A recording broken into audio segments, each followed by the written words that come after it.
Next lecture है अब। तो इसके अंदर हम यूनिटी के लेआउट के बारे में हम ज़रा देखेंगे और समझेंगे, और इसके बेसिक टूल्स जितने भी हैं हम उनको अप्लाई करके देखेंगे कौन सा टूल किस काम के लिए है और वो हम क्यों यूज़ कर रहे हैं, और इसके जो भी बेसिक चीज़ें हैं उन सारी चीज़ों को हम पॉइंट आउट करेंगे। तो सबसे पहले आपके पास यहाँ पे सारे टूल्स जो है हमारे यूज़ जो होंगे यूनिटी के अंदर, बेसिक टूल्स, वो मैं आपको लेआउट इस यहाँ पे आपको समझा दूँगा। तो सबसे पहले हमारे पास हैंड टूल है, उसके बाद मूव टूल है, रोटेट टूल है, स्केल टूल है और रेक टूल है, और यहाँ पे हमारे पास all in one move, rotate और स्केल ये टूल। तो बेसिकली हम लोग ये बहुत कम ही यूज़ करते हैं ऑल इन वन वाला, क्योंकि ये थोड़ा सा कॉम्प्लिकेटेड हो जाता है बनिस्बत सिंपल जो इंडिविजुअली हैं उनके। तो ये सारे टूल्स हैं। और दूसरी चीज़ यहाँ पे अगर आप देखें तो यहाँ पे कुछ एडिटर टूल हैं, लेकिन यहाँ पे आप इनको अगर आप कोई कस्टम टूल्स वगैरह इंपोर्ट करते हैं तो आपको वो यहाँ पे शो होंगे, अदरवाइज़ यहाँ पे कुछ भी नहीं होगा। तो बाय डिफ़ॉल्ट ये एम्प्टी होता है। तो उसके बाद आपके पास एक सेंटर का टैब बटन है और एक लोकल का बटन है। सेंटर पे जब आप क्लिक करेंगे तो ये पिवट में चेंज हो जाएगा, और पिवट पे जब आप क्लिक करेंगे तो सेंटर में चेंज हो जाएगा। सेम एज लोकल पे जब आप क्लिक करेंगे तो ये ग्लोबल में चेंज हो जाएगा, और ग्लोबल पे ये लोकल में। ठीक हो गया। उसके बाद नेक्स्ट है, ये है टॉगल ग्रिड स्नैपिंग। ये बेसिकली हमारा ओनली ग्लोबली हम ये मतलब कर सकते हैं। इस पर जब मैं चेक लगा देता हूँ, मतलब इसको ऑन कर देता हूँ, टॉगल ऑन कर लेता हूँ, तो आपकी कोई भी 3D ऑब्जेक्ट है, ये बेसिकली मैं आपको 3D ऑब्जेक्ट प्लेस करने के बाद बताऊँगा कि इसका बेसिकली क्या काम होता है। तो ये हमारे जो बेसिक टूल्स हैं वो यहाँ पे आपको शो हो रहे होंगे। अगर आप कोई कस्टम टूल्स अगर आप इंपोर्ट करते हैं तो वो आपको यहाँ पर शो होंगे।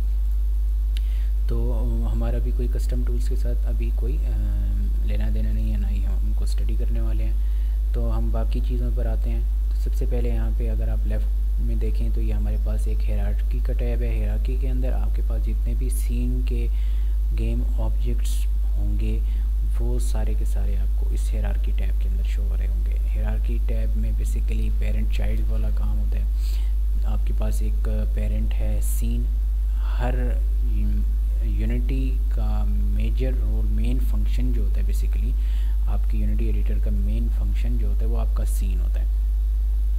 तो आपके मेन फंक्शन के बगैर आपका कोड रन नहीं होता। वैसे ही यूनिटी एडिटर के अंदर अगर आपका सीन नहीं है तो आपके यूनिटी का कोई भी एप्लीकेशन आपने जो बनाई है वो रन नहीं होगी, क्योंकि विदाउट सीन कुछ भी नहीं है आपका, मतलब आपने जो काम भी किया है। अगर आप सीन को मतलब है बिल्ड जब हम निकालते हैं, मतलब उसकी एक एग्जीक्यूटेबल फाइल बनाते हैं, अगर आप एक सीन को ऐड नहीं करते तो आपका प्रोजेक्ट किसी काम का नहीं है। और लाज़मी सी बात, आप जो भी काम करते हैं वो सीन के अंदर करते हैं, सीन के अलावा किसी चीज़ पे भी नहीं करते। तो आपने जो भी इम्प्लीमेंटेशन करनी होगी आपने प्रोजेक्ट की, तो आप एक सीन के अंदर करेंगे।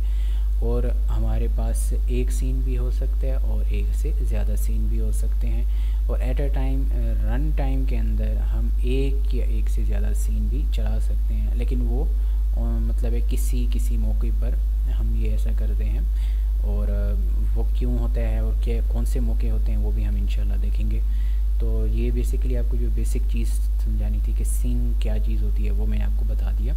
उसके बाद हमारे पास गेम ऑब्जेक्ट, एक मेन कैमरा है, एक डायरेक्शनल लाइट है। तो आप जब भी आप 3D गेम मतलब 3D प्रोजेक्ट क्रिएट करेंगे आपको ये दो चीज़ें प्रोवाइड लाजमी की जाएंगी। तो उसकी वजह क्या है? तो मेन कैमरा बेसिकली हमारा मेजर रोल प्ले करता है किसी भी सीन के अंदर।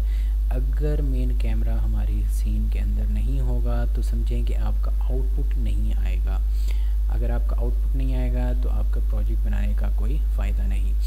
तो मेन कैमरे का बेसिकली ये रोल है कि वो आपका आउटपुट दिखाता है। जो भी आपने मतलब प्रोजेक्ट बनाया है, जो भी आप करवाना चाह रहे हैं, तो उसका आउटपुट दिखाने के लिए आपका मेन कैमरा है। तो बेसिकली जैसे कि अगर आप कोडिंग के अंदर देखें तो आपने मतलब एक कोड किया है जिसके अंदर आपने एक फंक्शन लिखा है, वो फंक्शन कुछ कैलकुलेशन कर रहा है, वो कैलकुलेशन भी हो रही है, लेकिन वो यूज़र को डिस्प्ले नहीं हो रही।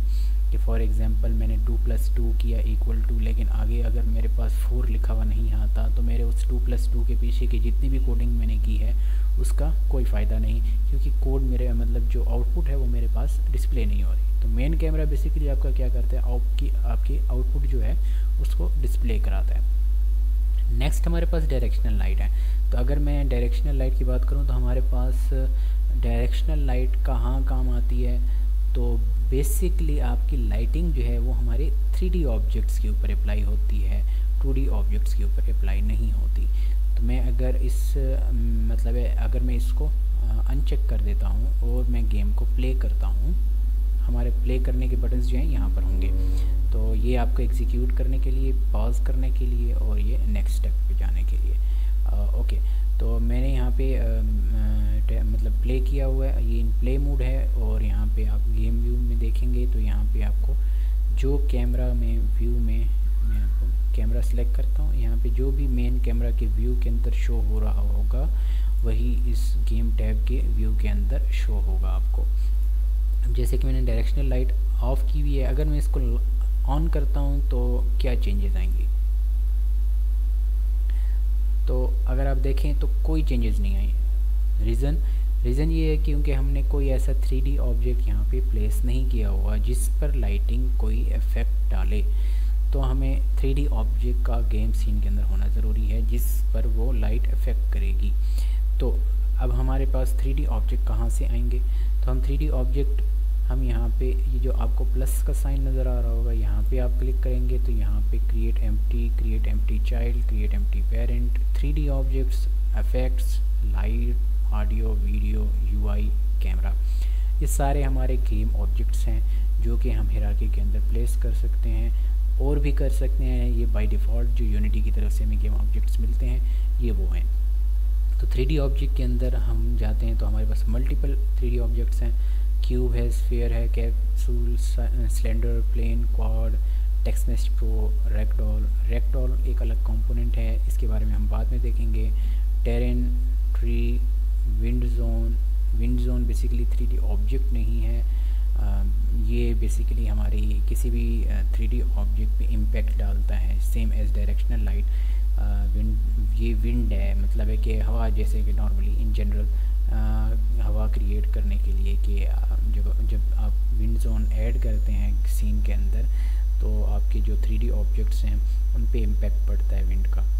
तो ये हमारा विंड जोन ये है। 3D टेक्स्ट है हमारे पास जो कि हम यूज़ करेंगे अपने प्रोजेक्ट के अंदर। तो ये सारी चीज़ें 1 by 1 मैं आपको यहाँ पे बता देता हूँ।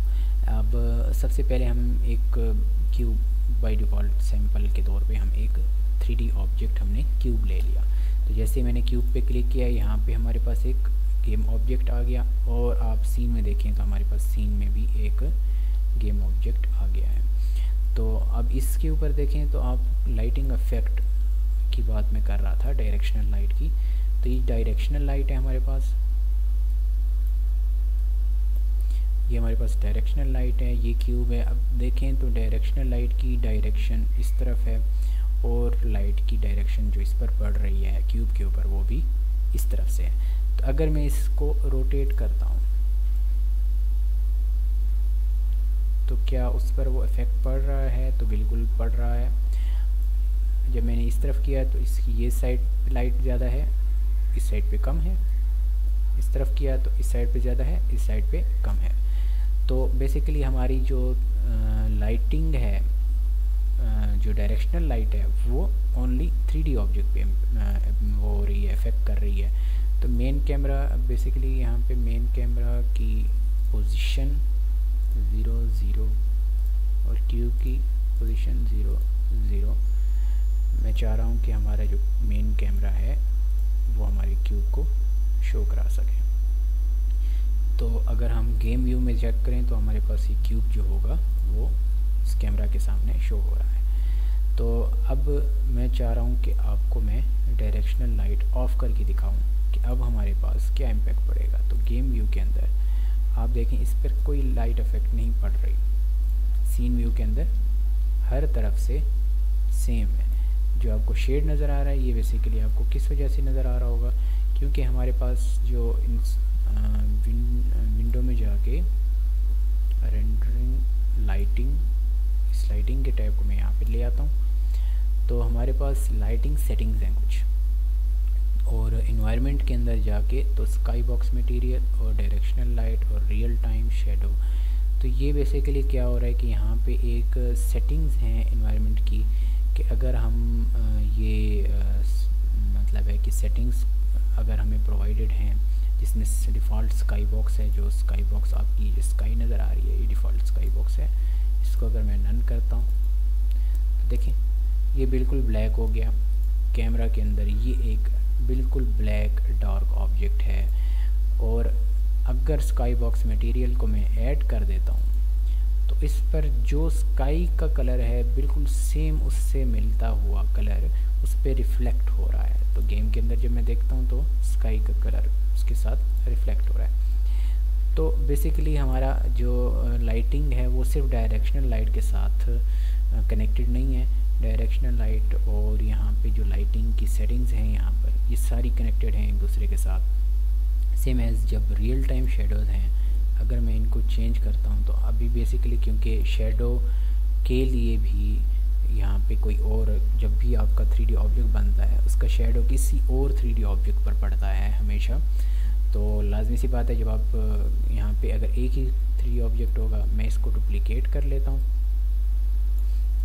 इसको ऊपर करते हैं, और रिफ्लेक्शंस के लिए हमेशा शेडोज़ के लिए डायरेक्शनल लाइट का होना ज़रूरी है। जब मैं इसको चेक करूँगा और डायरेक्शनल लाइट ओके, अब मैं यहाँ पे लेके आता हूँ।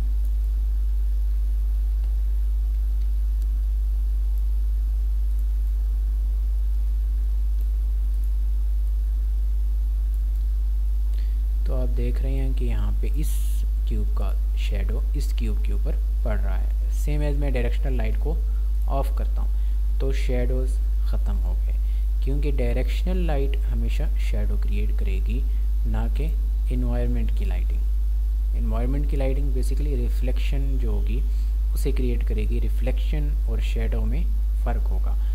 तो आप लोगों को जो बेसिक लाइटिंग की जो डिटेल हैं वो अब मैं आपको समझा दी हैं। तो स्काई बॉक्स जो है आपके पास, जो स्काई है ये मतलब है कि मल्टीपल आपको मिलेंगे, आप अपनी मर्ज़ी का कस्टम भी लगा सकते हैं। ये हमारे पास डिफ़ॉल्ट स्काई बॉक्स होता है। दूसरा सन सोर्स जो है वो हमारे पास डायरेक्शनल लाइट यही है, ये यहाँ पे इसको ड्रैग एंड ड्रॉप किया हुआ है हमने, यहाँ पे ऐसे उठाकर इसके अंदर पुट किया हुआ है।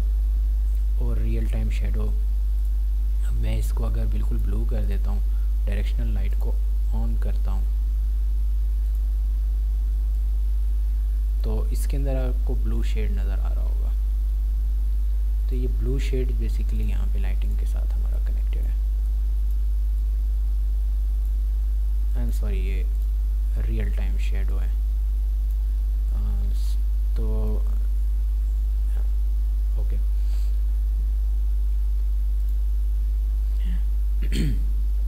तो हमारी जो डायरेक्शनल लाइट, अगर मैं यहाँ पे डायरेक्शनल लाइट की प्रॉपर्टीज़ देखें, अच्छा यहाँ पे मैं आपको ये बताना भूल गया कि एक हायरार्की का टैब है, यहाँ पे इंस्पेक्टर का टैब है। इंस्पेक्टर का टैब बेसिकली प्रॉपर्टीज़ का टैब होता है, जिसके अंदर आपके गेम की जितने भी गेम ऑब्जेक्ट्स हैं सबकी अपनी अपनी प्रॉपर्टीज़ होती हैं। तो वो सारी की सारी कहाँ शो होती हैं आपको इंस्पेक्टर टैब के अंदर। इंस्पेक्टर टैब के अंदर ऐड कंपोनेंट का एक बटन प्रोवाइडेड होता है आपको। तो ये आपको कंपोनेंट्स जितने भी हैं आपके पास, कंपोनेंट्स कितने टाइप्स के हो सकते हैं ये आपको सारे हो रहे होंगे। Audio, effects, events, layouts, mesh, miscellaneous, navigation, physics, 2D physics, playable, rendering, script, style maps, UI, video, या आपकी कोई अपनी कस्टम स्क्रिप्ट। तो ये सारे क्या हैं, कंपोनेंट्स हैं। तो इन कंपोनेंट्स को हम ऐड कर सकते हैं। जैसे कि लाइटिंग है, लाइटिंग के ऊपर मैं कोई और कंपोनेंट ऐड करना चाहता हूँ तो मैं कहाँ से करूँगा, यहाँ पे ऐड बटन क्रिएट करूँगा। जो भी आपको वो करना है एट्सेट्रा, आप वहाँ पे नाम लिखेंगे और वो कंपोनेंट आएगा और आप उसको ऐड कर सकते हैं। या कोई भी आपने स्क्रिप्ट लिखी हुई है तो आपने उस स्क्रिप्ट को जस्ट ड्रैग एंड ड्रॉप कर देना है यहाँ पे ऐसे, या आप किसी भी गेम ऑब्जेक्ट के ऊपर ड्रैग एंड ड्रॉप करेंगे तो वो उस ऑब्जेक्ट की प्रॉपर्टीज़ पे खुद ब खुद अप्लाई हो जाएगी। ओके, तो यहाँ पे लाइट की कुछ बेसिक प्रॉपर्टीज़ हैं, मैं आपको बता दूँ कि टाइप। अब लाइट जो है हमारे पास मल्टीपल टाइप्स की हैं, स्पॉट, डायरेक्शनल, पॉइंट और एरिया। एरिया सिर्फ बेक्ड। अब बेक्ड लाइटिंग कौन सी होती है वो अलग टॉपिक है, हम उस पर बाद में आएंगे। तो स्पॉट, पॉइंट लाइट, ये सारी मैं आपको एक एक करके दिखा देता हूँ। हमारा बेसिकली अभी के लिए हम लाइटिंग की थोड़ी सी बेसिक्स चीज़ें वो हम देख रहे हैं, ताकि आपको ये पता हो कि अगर आपने लाइटिंग के साथ, क्योंकि आपकी जो भी आउटपुट होता है, मतलब एक कोई भी 3D गेम है तो उसके अंदर आपकी लाइटिंग बहुत मैटर करती है। अगर आपकी लाइटिंग सही है तो आपका आउटपुट बेहतरीन होगा, अगर आपकी लाइटिंग अच्छी नहीं है तो आपका आउटपुट उतना बुरा होगा। तो अब मैं यहाँ पे लाइट पे जाके, डायरेक्शनल लाइट है, पॉइंट लाइट है हमारे पास, और एक लाइट में स्पॉट लाइट। तो स्पॉट लाइट बेसिकली क्या करती है, और ये सब इनको हम पोजीशन इनकी 0 0 और 0 कर देते हैं। ओके, पॉइंट लाइट को अगर मैं सिलेक्ट करता हूँ तो आपको इफेक्ट नज़र आ रहा होगा। तो पॉइंट लाइट बेसिकली, मैं इसको ज़रा जूम आउट करूँ, इसके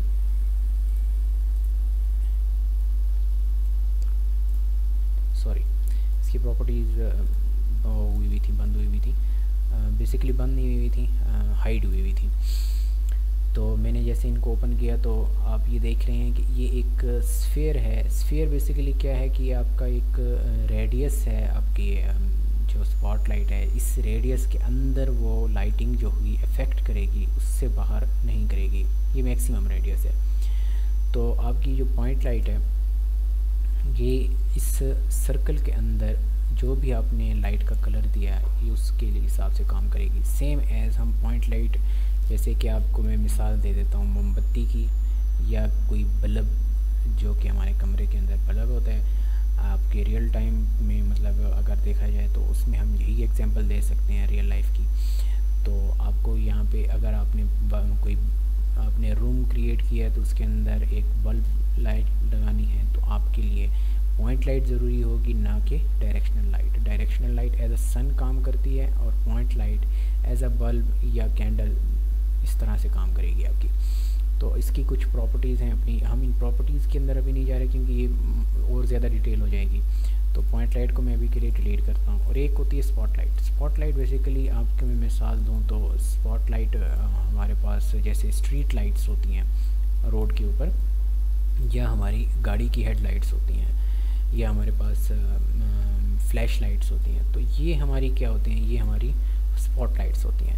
तो अगर आपने जैसे कि फॉर एग्जांपल कि गाड़ी की हेडलाइट्स बनानी है तो आपने ना कि वो क्या कहते हैं पॉइंट लाइट यूज़ करनी है, ना ही डायरेक्शनल लाइट यूज़ करनी है। आपने कौन सी लाइट यूज़ करनी होगी, स्पॉट लाइट यूज़ करनी होगी। तो आप ये स्पॉट लाइट का आपको पता लग गया कि आपकी स्पॉट लाइट बेसिकली ये आपको कोन नज़र आ रही होगी, इस कोन के अंदर ही इस पर इफ़ेक्ट पड़ता है। और ये मतलब है जितना नज़दीक हो गए उतना ज़्यादा इसका इम्पेक्ट ज़्यादा होगा, और जितनी आप दूर करते जाएंगे उतना ज़्यादा ये फेड होता जाएगा। तो ये हमारी बेसिकली स्पॉट लाइट की प्रॉपर्टी है। तो मैं इसको यहाँ पे प्रोजेक्ट को अपना सेव कर लेते हैं। आप कंट्रोल एस करेंगे कि जब आप कोई भी चेंजेस करते हैं आपके यहाँ पे स्टेरिक आ जाता है सीन के आगे, मतलब है कि आपके सीन के अंदर कोई ना कोई चेंजेस हुई हैं। तो आप जब कंट्रोल एस करते हैं तो आपका जो सीन है वो सेव हो जाता है, और आपका जो बाय डिफ़ॉल्ट सीन होता है वो आपके यहाँ पे प्रोजेक्ट टैब है। आपको यहाँ पे आपकी जितने भी एसेट्स वगैरह हैं, या आपकी जितनी भी पैकेजेस हैं जो आपने इंपोर्ट किए हैं, तो कुछ फाइल्स जो होती हैं वो यहाँ पे इस पैकेजेस के फ़ोल्डर के अंदर आती हैं, और जो आप यूज़ कर सकते हैं मतलब सीन के अंदर पुट कर सकते हैं, वो सारी की सारी यहाँ पे एसेट्स के अंदर आ जाती हैं।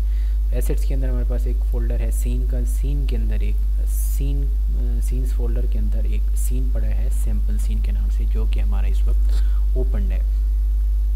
तो ये हमारे जितने भी एसेट्स होंगे वो सारे के सारे यहाँ पे प्रोजेक्ट टैब के अंदर आएंगे। उसके बाद यहाँ पे साथ में ही कंसोल है कि कोई भी एरर्स आते हैं, आपको वार्निंग्स आती हैं, आपको अलर्ट्स आते हैं, तो वो कहाँ आते हैं आपको यहाँ पर कंसोल के अंदर। तो अगर कोई एरर होगा लाजमी सी बात है आपका ये गेम प्ले नहीं चलेगा। तो आपने एरर्स को ख़त्म करना हो, उसके बाद ही जाकर आपका जो सीन है वो रन हो सकेगा। तो आपका ये प्ले बटन है, आपका पॉज बटन है और आपका नेक्स्ट स्टेप बटन है। ठीक हो गया, तो ये हमारा सारा हो गया। ओके, अब मैंने आपको कहा था मैं इस टूल के बारे में आपको बताऊंगा। तो अब मैं आपको यहाँ पे इसको चेक करके, अब मैं इसको अनचेक करता हूँ। मैं इसको क्यूब को मूव करना चाह रहा हूँ। तो आप इसकी मूवमेंट को देखिए, और जब मैं इसको चेक कर देता हूँ तो अब इसकी मूवमेंट को देखिए। तो आपको जितने भी ये स्टेप्स नज़र आ रहे हैं स्क्वायर्स, तो ये क्यूब जो होगा इन्हीं स्टेप्स के ऊपर चलेगा। तो ये आपकी जो ग्रिड लाइंस हैं, आपकी ये जो टॉगल ग्रिड स्नैपिंग है, इन्हीं ग्रिड लाइंस को फॉलो करेगी। ठीक हो गया, तो ये बटन इस काम के लिए। और आप अगर आप इसको अनचेक कर देंगे तो आप ये इसको अपनी मर्ज़ी से कहीं भी कस्टम मूवमेंट दे सकते हैं। तो इसके बाद यहाँ पे एक इस ट्रांसफॉर्म के इस स्टेप को मैं आपको डिस्क्राइब करता हूँ कि ये आपके हर एक गेम ऑब्जेक्ट, हर एक एम्प्टी, अगर मैं कोई एम्प्टी गेम ऑब्जेक्ट भी बनाता हूँ तो उसके साथ भी ये ट्रांसफॉर्म का टैब होगा लाजमी, क्योंकि कोई भी आपका ऑब्जेक्ट है उसकी पोजीशन, रोटेशन और स्केल लाजमी होती है किसी भी गेम ऑब्जेक्ट की, चाहे वो एम्प्टी क्यों ना हो। अगर आप इसको डिलीट करना चाहते हैं या रिमूव करना चाहते हैं तो यहाँ पे आपको मतलब है ऑप्शन ही नहीं होगा। और अगर मैं यहाँ पे कंपोनेंट फिजिक्स बॉक्स कोलाइडर, मैं इसको देखें रिमूव कर सकता हूँ, लेकिन मैं इसको रिमूव नहीं कर सकता क्योंकि अलाउड नहीं है। आपका ये ट्रांसफॉर्म का जो टैब है ये हमेशा होगा। और बेसिकली ये क्या है, इसके अंदर हमारे पास कोई भी 3D ऑब्जेक्ट है उसकी पोजीशन, रोटेशन और स्केल प्रॉपर्टीज़ शो होती हैं।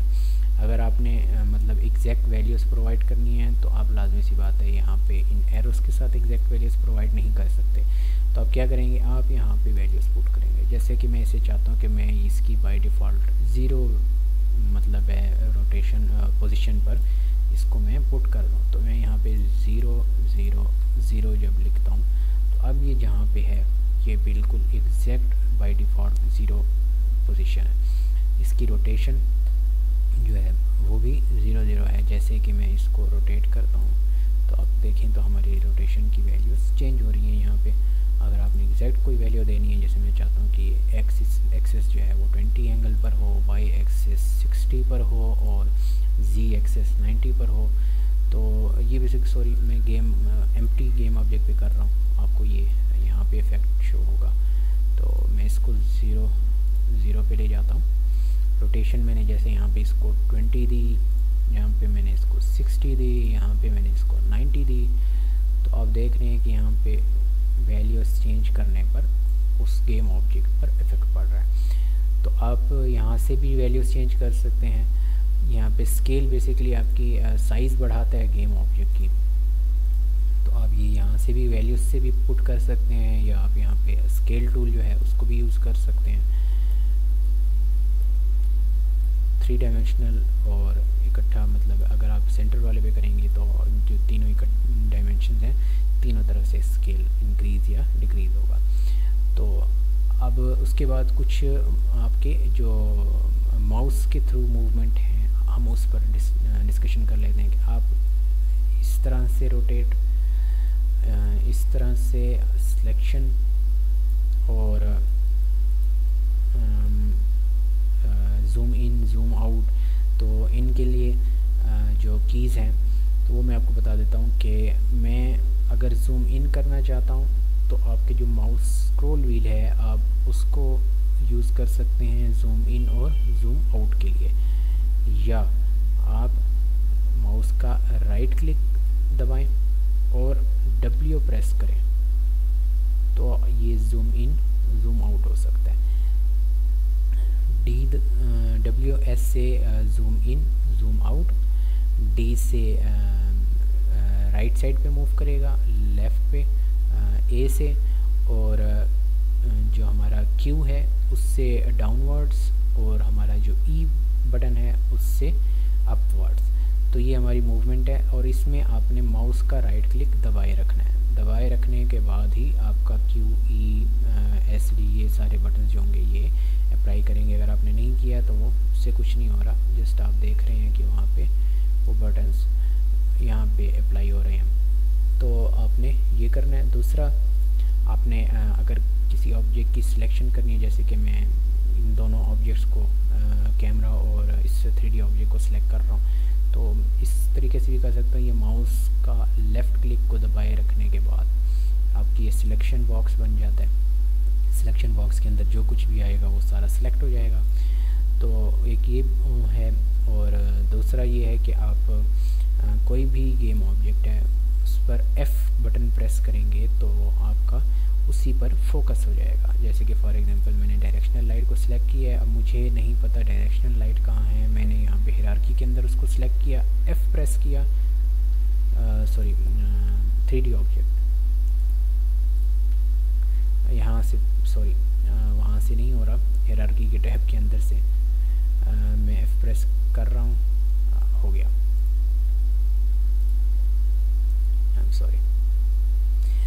टाइम लिया इसने। तो आपने जैसे कि डायरेक्शनल लाइट है, मैंने उस पर F प्रेस किया तो यहाँ पे वो डायरेक्शनल लाइट जो है उस पर फोकस हो गया।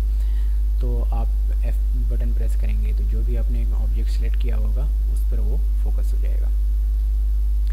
ओके, तो हमारा जो आज का बेसिक लेआउट में हमने हायरार्की, प्रोजेक्ट, कंसोल और इंस्पेक्टर टैब को हमने देख लिया। एक लाइटिंग टैब को हमने देख लिया, जो कि हमने विंडोज़ के अंदर जाकर हमने रेंडरिंग के अंदर लाइटिंग सेट, ये लाइटिंग का यहाँ पे टैब है, यहाँ पे आया, मैंने इसको ड्रैग एंड ड्रॉप कर दिया अपनी इस लेआउट के अंदर।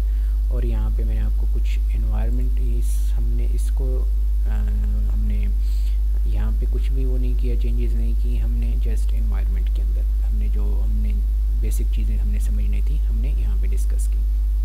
इसके अलावा बाकी चीज़ें क्या हैं वो हम बाद में देखेंगे। तो अभी के लिए हमारा जो भी बेसिक्स चीज़ें थी इसकी लेआउट की, वो सारी हमने डिस्कस कर ली हैं। अगर यहाँ पे देखें तो यहाँ पे हमारे पास सीन टैब है और एक गेम टैब है। हमारा गेम टैब तभी एक्टिव होगा जब हमारा गेम प्ले स्टार्ट हो जाएगा। जैसे कि मैं सीन को सिलेक्ट किया हुआ है, जब मैं इसको प्ले करता हूँ तो हमारा गेम पैनल जो है ये ओपन हो गया और यहाँ पे आपको आउटपुट शो हो रहा है। तो मैं इसको अनचेक कर देता हूँ और यहाँ पे आपके पास नेक्स्ट जो है हमारे पास एसेट स्टोर है। तो एसेट स्टोर बेसिकली क्या है कि asset store has moved as package manager. तो अभी एसेट स्टोर जो है इसको आप क्लोज टैब करके यहाँ पर आपने विंडो में जाना है और यहाँ पे पैकेज मैनेजर आपको शो हो रहा होगा। पैकेज मैनेजर को आपने सेलेक्ट करना है और इसको ड्रैग एंड ड्रॉप यहाँ पे कर देना है। ठीक हो गया, कंट्रोल S करके आप इसको सेव कर लें। हमारा एसेट स्टोर जो है बेसिकली पैकेज मैनेजर के अंदर मूव हो चुका है, तो हम लोग एसेट स्टोर को यहाँ से एक्सेस नहीं कर सकते। तो अगर हमने एसेट स्टोर को एक्सेस करना है तो हम यहाँ पर जाकर यूनिटी एसेट स्टोर को हम यहाँ से एक्सेस कर सकते हैं। ये हमारी यूनिटी के एसेट्स की वेबसाइट है जो कि हम यूज़ कर सकते हैं। अब ये जो एसेट स्टोर है तो इसमें अगर आपने कोई भी एसेट मतलब है आपने इंपोर्ट करना है तो वो कैसे करना है वो सारा का सारा इंशाल्लाह हम नेक्स्ट लेक्चर के अंदर देखेंगे। नेक्स्ट लेक्चर के अंदर हमने एसेट्स को इंपोर्ट करना ये चीज़ देखनी है, क्योंकि ये बहुत इम्पोर्टेंट चीज़ है कि एसेट्स इंपोर्ट कैसे करते हैं और उनमें अगर कोई एरर्स आ जाते हैं तो उन एरर्स को कैसे रिजॉल्व करते हैं, उनका प्रोसीजर क्या है एट्सेट्रा, हम ये चीज़ देखेंगे। और एक छोटा सा हमारा जो बेसिक प्रोजेक्ट होगा हम वो क्रिएट करेंगे। तो आज के लेक्चर के अंदर हमने जितने भी बेसिक लेआउट्स की बेसिक्स थी हमने वो सारी देखी। 3D ऑब्जेक्ट्स के बारे में पता लगा हमें, और हमने डायरेक्शनल लाइट और मेन कैमरा की जो बेसिक रीज़न है इनकी मेजर रोल किस तरह से प्ले करते हैं हमने ये चीज़ देखी। और हमारे जो टूल्स हैं सारे के सारे हमने उन टूल्स को यूज़ करने का तरीका देखा। तो और दूसरा ये कि हमारी जो लाइटिंग है उसका क्या इम्पैक्ट पड़ता है हमारी गेम के ऊपर, तो वो सारी चीज़ें हमने इस लेक्चर के अंदर देखी हैं। तो इंशाल्लाह नेक्स्ट लेक्चर के अंदर हम मिलते हैं और उसी के अंदर हम आगे इसको फर्दर प्रोसीड करेंगे। तब तक के लिए अपना सब ख्याल रखिएगा।